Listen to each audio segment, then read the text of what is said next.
Sonic Frontiers. You've likely heard about it by now. Since it is a huge release and a new 3D Sonic game in a long time, fans were excited as heck when the trailer dropped. But some people weren't the biggest fans when the game released. But I'm here to talk about why this game is worth your time. Since it was a really fun experience, but the game has its flaws. But if you're looking for something challenging, this is not the right place to look.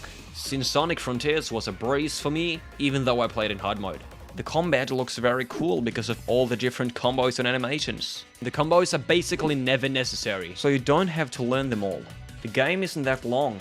I have already 100%ed it, as most people have. Who has the patience?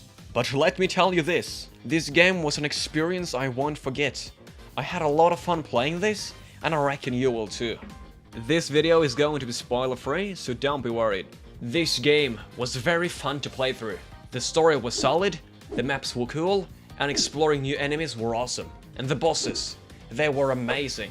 Finally, an open Sonic game where you can go wherever you choose. An open zone Sonic game was definitely the right choice for this game, although the game feels wacky at times. Like boosting and flying up in the air, or skipping some platforming sections. That really isn't an issue. I found these surprising moments to be very funny.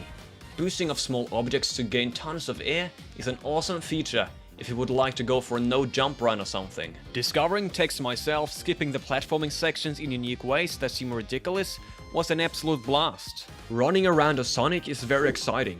There was tons of creative ideas put into this game, and the cyberspace parts was a whole lot of fun. The skill tree is something people were really excited for, but it wasn't such a big deal when you play the game.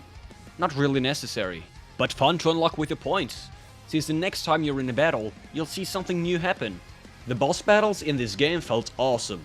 Turning into Supersonic and fighting colossal bosses with crazy ass music was very exciting. The music of this game was so fantastic, like the cyberspace stages and the boss battles. But the overworld music was very calm, which doesn't really fit this fast guy all the time, but still a great soundtrack. Mastering the traversal movement was one of the things which made me like this game a lot. Sonic felt stiff at the start, but the more I got used to him, the more crazy jumps I could do.